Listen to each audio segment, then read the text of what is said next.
Hello and welcome to the Wellness Rock Show with your host, Stephanie Deal, where we dive deep into women's hormonal health mentally, physically, emotionally, and spiritually. Together we will discover how God designed our bodies to consume proper nutrition and how that applies to the rest of our lives. Here we will unravel all of the education and knowledge that you need to get your body and your hormones back to where they need to be. As a disclaimer, I am not a doctor and I do not provide medical advice. Please speak to your primary physician before starting or stopping any medications.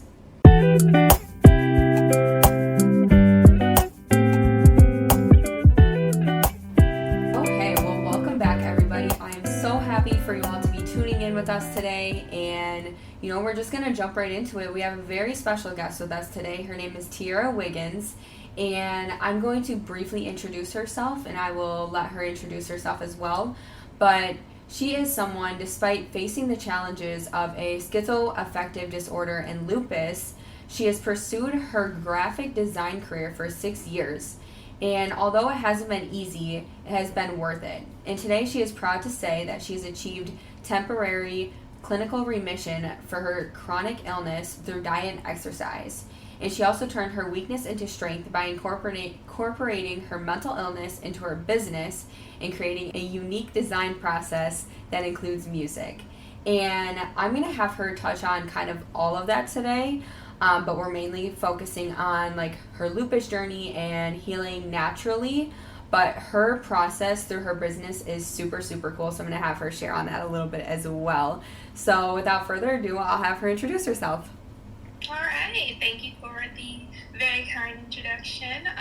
It's been a pleasure getting to know you over these few weeks. But my name is Tiara. I am a designer by career and a pursuer of healthy living by choice and circumstance.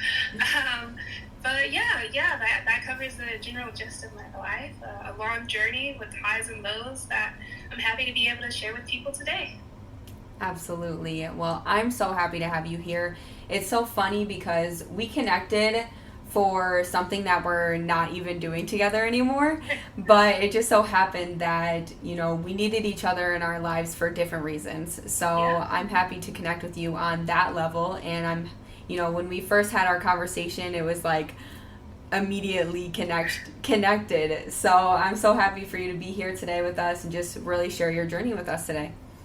Yeah, it was so funny, that initial call. We spent a good 10-15 minutes not even talking about the reason we got on the call in the first place. Right. That's when it's a good connection. Yes, absolutely. So we always like to do an icebreaker question for our guest, and typically I do a different question, but for you, I wanted to do something different because I feel like this question really relates with who you are as a person. So okay. If you were a song, what song would you be? Ooh, that is fun. That's fun. You know what? My heart is drawn to Tame Impala just because I'm a big Tame Impala fangirl, but there's a song that he has called Yes, I'm Changing. And that song has been sort of in the back of my mind throughout this whole entire journey of my life. Like, I'm changing, and the person I was before, I'm not anymore, but Absolutely. That's okay, and something great is waiting for me. So I would say, Yes, I'm Changing by Tame Impala. Oh, I love that. I don't think I've actually heard of that song, so I'm going to listen to it as soon as we're done here. Oh, yeah, I highly recommend. Absolutely. Awesome. I love that. And, life is all about change. If you're not changing, you're not really growing, and sometimes I feel like people can kind of get stuck where they are because they don't want to change, or they don't want to see, they don't want to take that next step because they're afraid of change or fear. But, taking that next step could catapult you into where you're supposed to be. So I'm happy to hear that you are. It's not always easy to accept that change, especially when you're letting go of a previous person that you were, or previous things you used to do. That's not always easy to kind of let that person go. But when you do, it allows you to become the person you're meant to be. No, you put it so well. I couldn't put it better, so I won't. Awesome. So tell us a little bit more about your story, like what you used to do. Kind of take us through your introduction a little bit, how you started with your mental illness, kind of letting that shape your career and what you do as a person, and then kind of getting diagnosed with lupus, and then the transition through that period as well. So I'll let you share your story within all of that. Yeah, absolutely. I was born, raised in Michigan, but for college, I decided I wanted to move to the Lone Star State of Texas. So what school did you go to? My mom drove me down, and that's where everything really started. Unfortunately, within my first semester at Texas State University, go Bobcats, I started having a lot of health issues, and it was really taking a toll on my health, physically and mentally, and also my educational journey. I wasn't able to go to class. When I was going to class, I often feared turning into a disturbance for the professors with the issues that I had. At one point, I unintentionally caused half of the class to leave the class because I had to leave because if I didn't leave, there would be an issue.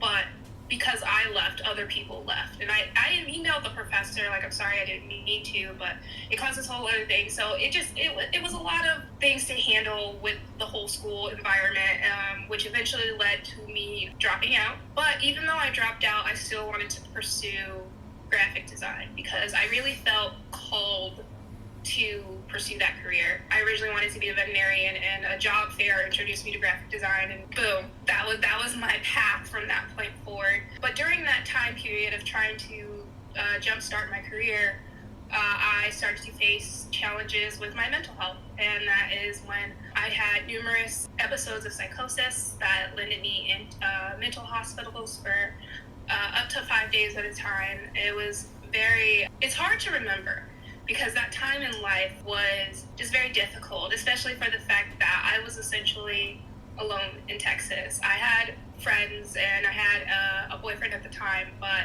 I didn't have my support that I had my entire life, and that was my family. They were all in Michigan. My immediate family, they were all in Michigan. So I didn't have that. So I just felt really alone for a long, long time. And that definitely didn't help the mental situation. But I was eventually diagnosed with schizoaffective disorder, and recently clarified that it is, in fact, bipolar schizoaffective disorder, which, for anyone who's unfamiliar, schizoaffective disorder is a mood disorder combined with a schizophrenia. So you can either have depressive, which is like depression and schizophrenia, or you have bipolar, which is mania, depression, and schizophrenia. So I'm more on the bipolar side of things. But with that diagnosis, I was finally able to get treatment. So I started getting treatment. That was getting better. And it's ironic because as soon as I started getting better mentally, not even a month later, my physical health took a complete turn. I couldn't get out of bed. My feet and hands were so swollen. I was so sore. I was in a lot of pain. My chest hurt really bad. And I didn't know it was happening. I legitimately thought I did not have much longer on the earth because everything was just looking so bad. And so my physical health took a turn. I ended up in the hospital 3 separate times in Texas. One time, the last time I was in the hospital, they did an exploratory surgery because my heart condition was just so bad. And I wasn't diagnosed with lupus at this point. They didn't know what was wrong with me. They were trying to figure it out. And anyone with lupus knows that's a whole process of doctors trying to figure out what's wrong, not being able to. And it usually takes a lot longer for people to get diagnosed. Right. Thankfully, I flew back to Michigan, where I was able to quickly get a diagnosis at Henry Ford Hospital. And they isolated the issue, and it was revealed that I have lupus. And so that was sort of the initiation of those illnesses. And then the whole journey of using them in my advantage and also healing myself naturally sort of came after that. So how exactly did they, like, what kind of tests did they do to kind of find out that you had lupus, and like what really made them realize that lupus is what you were experiencing?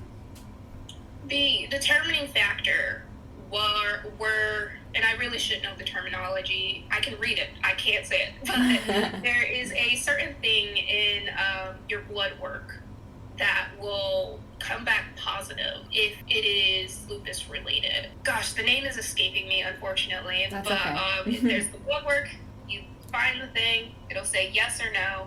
Mine said yes. Okay. There were other things that also determined it based on the blood work, high levels of certain things, low levels of other things, but based on all of that information, they were able to, and my symptoms, of course, as well, with the joint pain, muscle pain, the rashes, and all that stuff, they were able to determine that it was lupus. Okay. Yeah, it's very interesting when, there's so many things out there. So it's, especially something like that, like that's not something that you can just like diagnose immediately. So how old were you, and how long did that process kind of take from when you started experiencing those symptoms to kind of like the diagnosis? Yes. I got diagnosed in October of 2018. So, let me just quick math. I'm 26 now. So, and it's 2023. You know what? You guys can do the math. I'm 26 now. It's 2023. I got diagnosed in October of 2018. And I'm very grateful that it was only about 8 or 10 months between the onset of my symptoms to diagnosis, which is really, really quick in most lupus cases. Sometimes it could take a year plus for most people. Wow. So I'm very grateful for all of the factors that led to a quicker than normal diagnosis. Yeah. But yeah, about 8 to 10 months. What did they first recommend you when you got diagnosed? Like, what were their recommendations to kind of move forward with this illness that, you can't really get rid of? So there was no treatment involved or anything like that. What did they recommend moving forward? Yeah, so to start off, just to get the swelling and the joint pain so I could actually walk and use my hands, because at the time I had a job using the computer and I couldn't type because of the swollen hands. So initially they started me on prednisone, which is a steroid, just to help with those areas and reduce the inflammation quickly and effectively. Prednisone is not something you should take long term, just for anybody listening, but that is what they started me on. And then we started on medication therapy. Because the lupus, I don't know if I said this, but my lupus attacks my heart. So it attacks the function of my heart and brings the function down. At one point, my heart was functioning at about 25-26%. So It was very, very low. But yeah, so I started on some medication to help the functioning of my heart, some medication to make my heart stronger, and also the doctor actually recommended me to go for walks to aid in making my heart stronger. And then in regards to the lupus side of things, I had two different main doctors, the cardiologist and the rheumatologist.